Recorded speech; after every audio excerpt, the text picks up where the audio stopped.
PM Modi ने तमिलनाडु के रामेश्वरम में एशिया के पहले vertical lift span railway bridge का उद्घाटन किया।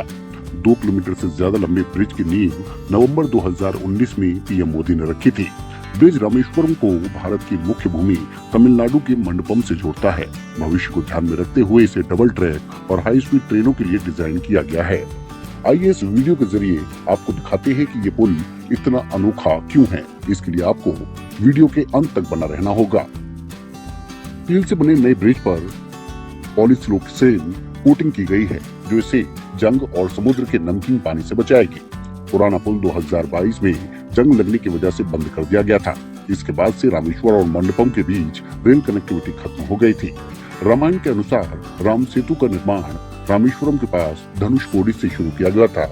इस वजह से ये आस्था के नजरिए से भी महत्वपूर्ण है।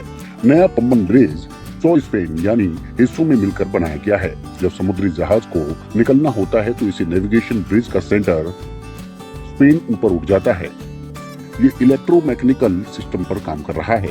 इस वजह से इसका सेंटर स्पेन सिर्फ 5 मिनट में 22 मीटर तक ऊपर उठ जाता है। इसके लिए सिर्फ एक आदमी की जरूरत होगी। हालांकि समुद्री हवा की गति 58 किलोमीटर प्रति घंटे या उससे ज्यादा हो जाने पर वर्टिकल सिस्टम काम नहीं करेगा और ऑटोमेटिक रेड सिग्नल हो जाएगा। वर्टिकल लिफ्ट ब्रिज का मैकेनिज्म बैलेंसिंग सिस्टम पर काम करता है। इसमें काउंटर वेट्स लगाए गए हैं।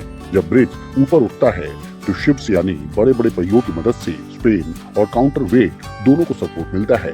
जब ब्रिज नीचे आता है तो काउंटर वेट्स उसका वजन संभाल लेते हैं। इस टेक्नोलॉजी की वजह से ब्रिज ज्यादा वजन सहन कर सकता है। इससे ब्रिज के सेंटर स्पेन की वर्टिकल लिफ्टिंग स्मूथ और सेफली हो पाती है।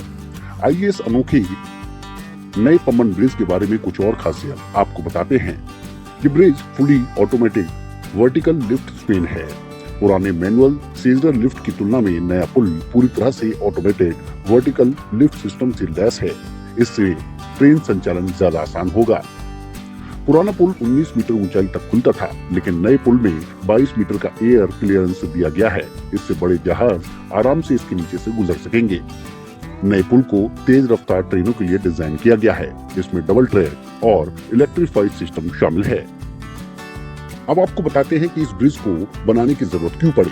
ब्रिटिश शासन के दौरान 1950 में भारत और श्रीलंका को जोड़ने के लिए समुद्री मार्ग बनाने की योजना बनी। इसके लिए पाल्क स्ट्रेट यानी सेतु समुद्रम में एक नहर बनाने का विचार था, लेकिन ये योजना आर्थिक और पर्यावरणीय कारणों की वजह से असंभव लगने लगी। इसके बाद ब्रिटिश प्रशासन ने एक नया प्लान तैयार किया। इस प्लान के तहत तमिलनाडु के मंडपम और पम्बन द्वीप के बीच रेलवे लाइन और फिर धनुषकोडी से कोलंबो तक फेरी यानी नाव से जोड़ा जाना था। तमिलनाडु के रामेश्वरम में बने नए पम्बन रेलवे ब्रिज पर 31 जनवरी को रामेश्वरम एक्सप्रेस ट्रेन का सफल ट्रायल किया गया। ट्रेन को मंडपम से रामेश्वरम रेलवे स्टेशन तक ले जाया गया। नए पम्बन ब्रिज को दिसंबर 2021 तक बनना था, लेकिन कोरोना की वजह से ये 2024 में बनकर तैयार हुआ।